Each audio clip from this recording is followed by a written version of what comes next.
I'm really happy to be here because I heard a lot from one player I knew. Beberapa pemain lagi yang saya akan video conference di minggu-minggu ini. Nanti namanya belakangan. Ik moet eerlijk antwoord geven. Als ik naar jouw kast kijk, zeg ik. Nee, dat ben...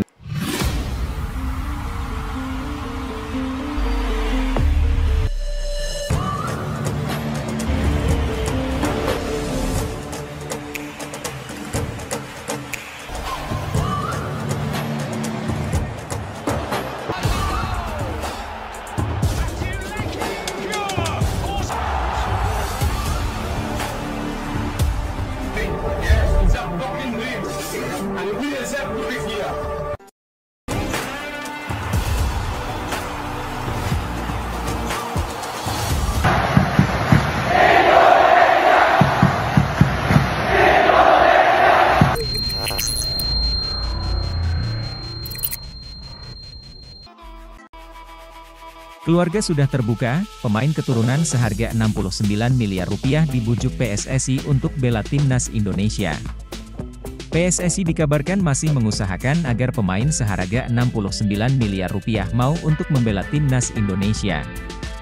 Dan dia tak dipanggil timnas Belanda ke Euro 2024, Kevin Dix resmi diincar Erick Thohir untuk dinaturalisasi. Nama Kevin Dix memang terus mengemuka sebagai pemain yang diinginkan penggemar sepak bola untuk dinaturalisasi. Pengalamannya merumput di sejumlah klub Eropa membuat sang bek dianggap dapat menambah kekuatan timnas Indonesia. Namun, Dix hingga detik ini belum menyatakan minatnya untuk membela timnas Indonesia. Pemain berusia 27 tahun itu tampak menanti panggilan dari timnas Belanda yang sayangnya tak kunjung datang. Bahkan, Dix tak masuk dalam skuad untuk Euro 2024. Situasi itu bisa dimanfaatkan oleh PSSI untuk membujuk pemain berdarah Maluku tersebut agar mau dinaturalisasi menjadi WNI. Roni mengakui belum lama ini sudah berbincang dengan Erick perihal rencana melakukan naturalisasi pemain lagi. Dalam kesempatan itu, tersebut nama Dix. Pak Ketua Umum, Erick Thohir, bilang ada tetapi memang tidak secara detail mengatakan si A, B, C, D, ujarnya. Saya bilang kemarin bagaimana dengan Kevin Dix, dan Pak Ketua jawab oke dia masih masuk dalam radar dan akan diupayakan sedang diusahakan Kevin Dix ini, lanjut pria berkacamata itu. Lebih lanjut, dalam diskusi itu terungkap pihak keluarga sudah membuka kemungkinan Dix dinaturalisasi menjadi WNI. Salah satu pemicunya adalah tidak dipanggilnya ex-Fiorentina itu oleh Ronald Koeman. Kevin Dix ketika tidak dipanggil oleh Ronald Koeman di timnas Belanda di mana dia mengharapkan untuk bisa ikut di Euro tetapi gagal. Mungkin dia mengatakan siap untuk bermain untuk Indonesia jika dipanggil oleh PSSI. Pak Erick sedang berusaha melakukan lobby-lobby ini dan dia berharap dalam upaya ini bisa menghasilkan hasil yang baik. Semoga Kevin Dix bisa bergabung dengan kita, tandasnya. Ganasnya Sydney Van Hooijdonk, penyerang yang ramai disebut bakal perkuat timnas Indonesia, asuhan Shin Tae-yong di ronde ketiga kualifikasi Piala Dunia. Sydney Van Hooijdonk merupakan anak dari pesepak bola legenda asal Belanda, Pierre Van Hooijdonk, yang memiliki darah Indonesia tepatnya dari Maluku. Sydney Van Hooijdonk yang kini berusia 24 tahun merupakan pesepak bola berkualitas. Ia tercatat 58 kali mentas di kasta teratas Liga Belanda, Eredivisie, dengan 22 gol. Semua 22 gol itu dicetak Sydney Van Hooijdonk bersama SC Heerenveen. Musim terbaik Sydney Van Hooijdonk tersaji pada musim 2022 hingga 2022, yang mana ia mengemas 16 gol dari 33 penampilan bersama SC Heerenveen di Liga Belanda 2022 hingga 2023, bersama Tom Haye. Apiknya performa Sydney Van Hooijdonk membuatnya ditarik kembali sang klub aslinya, Bologna. Di musim ini, Sydney Van Hooijdonk mencatatkan 8 penampilan di semua kompetisi bareng Bologna dengan koleksi 1 gol. Sydney Van Hooijdonk juga memiliki 2 caps bersama timnas Belanda U21 yang mana itu membuktikan pemain yang satu ini bukanlah pesepak bola sembarangan. Lantas, dari mana isu Sydney Van Hooijdonk bakal dinaturalisasi menjadi warga negara Indonesia, WNI? Pelatih STY telah mengatakan bahwa kemungkinan sangat terbuka timnas Indonesia akan dapat tambahan kekuatan pemain-pemain naturalisasi anyar pada putaran ketiga nanti. Di babak ketiga kualifikasi Piala Dunia 2026 zona Asia, Timnas Indonesia akan bersaing dengan 17 negara kuat Asia lainnya. Sebanyak 18 negara ini akan dibagi ke dalam 3 grup, di mana masing-masing grupnya berisikan 6 tim. Pemain keturunan Indonesia Grade A yang dibidik PSSI. Demi upaya terus untuk meningkatkan kekuatan Timnas Indonesia, PSSI, di bawah kepemimpinan Erick Thohir, aktif mencari pemain keturunan dengan potensi tinggi. Erick Thohir mengungkapkan bahwa komunikasi intensif sedang dilakukan dengan beberapa pemain keturunan berposisi penyerang yang diharapkan dapat memperkuat skuad Garuda. Kami dalam proses negosiasi dengan beberapa pemain keturunan yang memiliki potensi untuk membawa perubahan signifikan pada performa tim, ujar Erick Thohir. Spekulasi mengenai identitas pemain tersebut memuncak, dengan pengamat sepak menyebut adanya penyerang grade A yang tertarik bergabung dengan Timnas Indonesia menjelang ronde ketiga kualifikasi Piala Dunia. PSSI berharap bisa mengonfirmasi kedatangan para pemain keturunan Indonesia ini dalam waktu dekat, seiring dengan upaya untuk membangun tim yang kompetitif di kancah internasional. Kabar mengejutkan dari penyerang Bologna, Sydney Van Hooijdonk, yang disebut bakal memperkuat Timnas Indonesia. Kabar ini didapatkan usai staf ahli Kemenpora RI, Hamdan Hamedan, menyebut ada pemain keturunan grade A yang siap memperkuat Timnas Indonesia. Jadi, bukan berarti, pemain yang ingin membela Timnas Indonesia gitu, pemain yang tidak laku di negaranya, saya punya buktinya, tambah Hamdan. Sydney Van Hooijdonk adalah pesepak bola kelahiran Breda, Belanda, pada 6 Februari 2000. Ia merupakan putra legenda sepak bola Belanda, Pierre Van Hooijdonk. Diketahui Pierre Van Hooijdonk memiliki darah keturunan Indonesia dari Maluku. Dengan begitu, Sydney Van Hooijdonk otomatis mewarisi darah Indonesia pula.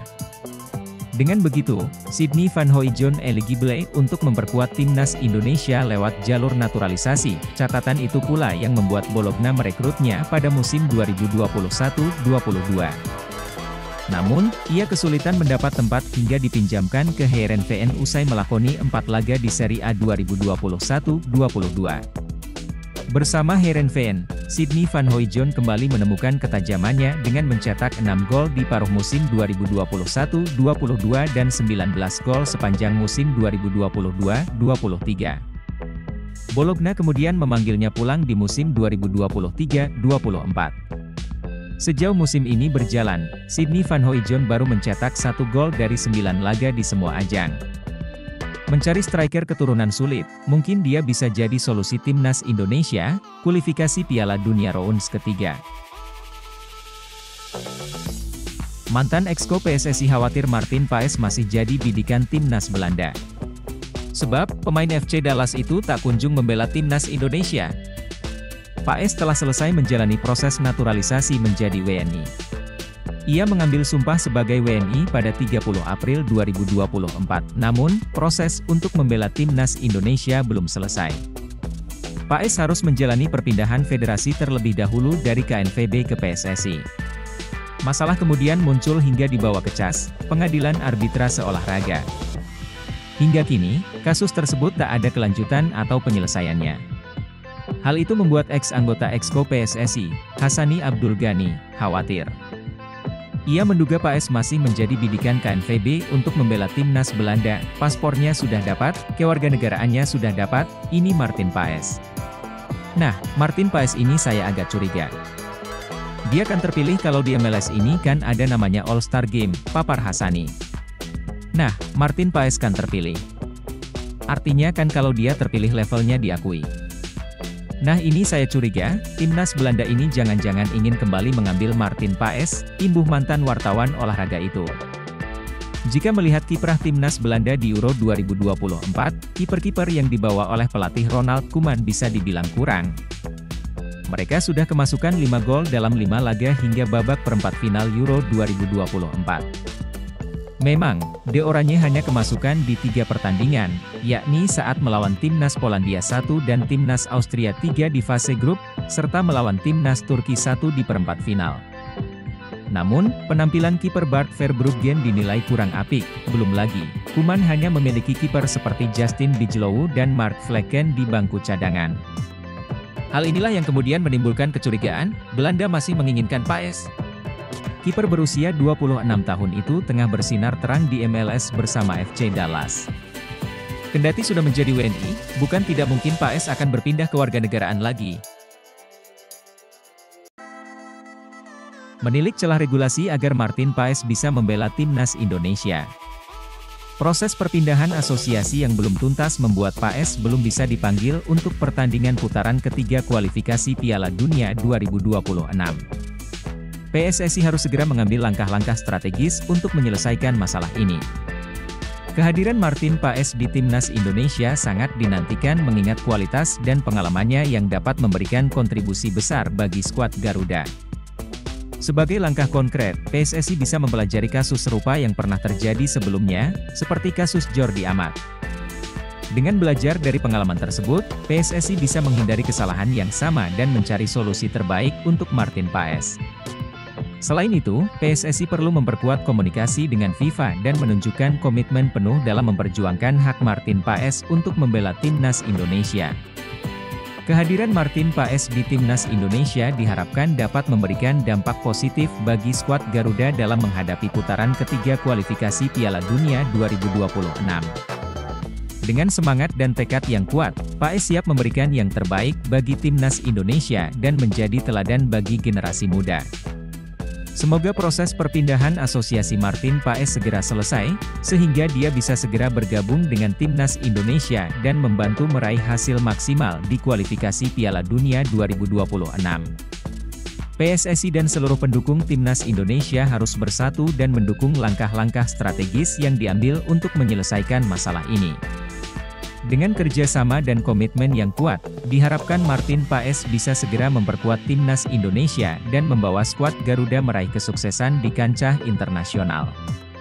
Namun, proses perpindahan asosiasi yang belum tuntas membuat Paes belum bisa dipanggil untuk pertandingan putaran ketiga kualifikasi Piala Dunia 2026. PSSI harus segera mengambil langkah-langkah strategis untuk menyelesaikan masalah ini. Kehadiran Martin Paes di timnas Indonesia sangat dinantikan mengingat kualitas dan pengalamannya yang dapat memberikan kontribusi besar bagi skuad Garuda. Sebagai langkah konkret, PSSI bisa mempelajari kasus serupa yang pernah terjadi sebelumnya, seperti kasus Jordi Amat. Dengan belajar dari pengalaman tersebut, PSSI bisa menghindari kesalahan yang sama dan mencari solusi terbaik untuk Martin Paes. Selain itu, PSSI perlu memperkuat komunikasi dengan FIFA dan menunjukkan komitmen penuh dalam memperjuangkan hak Martin Paes untuk membela timnas Indonesia. Kehadiran Martin Paes di timnas Indonesia diharapkan dapat memberikan dampak positif bagi skuad Garuda dalam menghadapi putaran ketiga kualifikasi Piala Dunia 2026. Dengan semangat dan tekad yang kuat, Paes siap memberikan yang terbaik bagi timnas Indonesia dan menjadi teladan bagi generasi muda. Semoga proses perpindahan asosiasi Martin Paes segera selesai, sehingga dia bisa segera bergabung dengan timnas Indonesia dan membantu meraih hasil maksimal di kualifikasi Piala Dunia 2026. PSSI dan seluruh pendukung timnas Indonesia harus bersatu dan mendukung langkah-langkah strategis yang diambil untuk menyelesaikan masalah ini. Dengan kerjasama dan komitmen yang kuat, diharapkan Martin Paes bisa segera memperkuat timnas Indonesia dan membawa skuad Garuda meraih kesuksesan di kancah internasional. Sekjen PSSI, Yunus Nusi mengungkap kabar terbaru terkait nasib kiper naturalisasi Martin Paes. Dia ragu pemain 25 tahun itu bisa menjalani debut bersama timnas Indonesia pada September mendatang. Timnas Indonesia sangat membutuhkan tambahan kekuatan untuk menghadapi putaran ketiga kualifikasi Piala Dunia 2026 zona Asia yang akan dimulai pada 5 September 2024. Garuda tergabung di grup C bersama tim-tim kuat yakni Jepang, Australia, Arab Saudi, Bahrain dan Cina. Salah satu harapannya adalah tim asuhan Shin Tae-yong sudah bisa diperkuat Martin Paes yang telah merampungkan proses naturalisasi pada akhir April lalu. Namun, Yunus Nusi mengisyaratkan bahwa PSSI pesimis Martin Paes bisa membela timnas Indonesia dalam waktu dekat. Sang pemain masih terganjal masalah pergantian asosiasi dari KNVB, Belanda, ke PSSI. Ya, Martin Paes sampai dengan saat ini belum bisa membela timnas Indonesia. Hal ini karena sang pemain sempat membela tim nasional Belanda saat usianya 22 tahun. Dalam statuta FIFA, jika sudah bermain di tim nasional pada usia lebih dari 21 tahun di laga resmi, pemain tidak lagi diperbolehkan pindah federasi. Nah, hal inilah yang sedang diperjuangkan PSSI. Adapun PSSI membawa permasalahan ini ke Pengadilan Arbitrase Olahraga, CAS. Namun, sampai dengan saat ini belum ada kabar baik didapat. Masih proses. Kita tunggu saja yang Martin Paes, kayak Yunus Nusi kepada awak media, hadirnya Paes tentu bisa menambah kekuatan di sektor penjaga gawang. Namun, Yunus belum yakin apakah Paes prosesnya bisa selesai dalam waktu dekat ini. Ia berharap ada kabar baik secepatnya. Kami sih belum tahu, tetapi kami sudah berupaya maksimal kok mengurusi Martin Paes. Kami maksimal, tim kami tetap bekerja, pungkasnya. Sekjen PSSI, Yunus Nusi, mengatakan proses pendekatan yang dilakukan Federasi Sepak Bola Indonesia untuk mendatangkan pemain-pemain keturunan baru untuk membela timnas Indonesia berjalan lancar. Meski begitu, Yunus Nusi belum bisa menceritakan proses yang kini sedang terjadi. PSSI memang melakukan pendekatan ke beberapa pemain keturunan agar bisa membela timnas Indonesia pada putaran ketiga kualifikasi Piala Dunia 2026 zona Asia. Kabarnya, lebih dari satu pemain yang sedang didekati oleh PSSI. Salah satu pemain yang dipastikan didekati PSSI adalah Ulla Romeni. Striker berdarah Belanda Indonesia itu terus didekati PSSI agar mau memperkuat timnas Indonesia. Ulla Romeni saat ini membela klub asal Belanda, FC Utrecht. Pendekatan yang dilakukan PSSI kepada Ulla Romeni agar lini depan timnas Indonesia bisa tajam. Seperti diketahui, pelatih timnas Indonesia, Shin Tae-yong, melakukan evaluasi setelah timnas Indonesia tampil di grup F putaran kedua kualifikasi Piala Dunia 2026 zona Asia. Salah satu evaluasi yang dilakukannya yakni kurang tajamnya lini depan timnas Indonesia. Selama 6 pertandingan yang dijalani melawan Irak, Vietnam, dan Filipina, hanya 2 striker timnas Indonesia yang bisa mencetak gol yakni Ramadan Sananta dan Ragnar Oratmangoen. Padahal, banyak sekali peluang-peluang yang didapatkan timnas Indonesia. Hingga akhirnya, pemain-pemain keturunan baru itu bisa membela timnas Indonesia untuk menghadapi pertandingan grup C putaran ketiga kualifikasi Piala Dunia 2026 zona Asia. Babak tersebut akan dimulai pada September 2024 sampai Juni 2025. Timnas Indonesia tergabung bersama Jepang, Australia, Arab Saudi, Bahrain, dan Cina.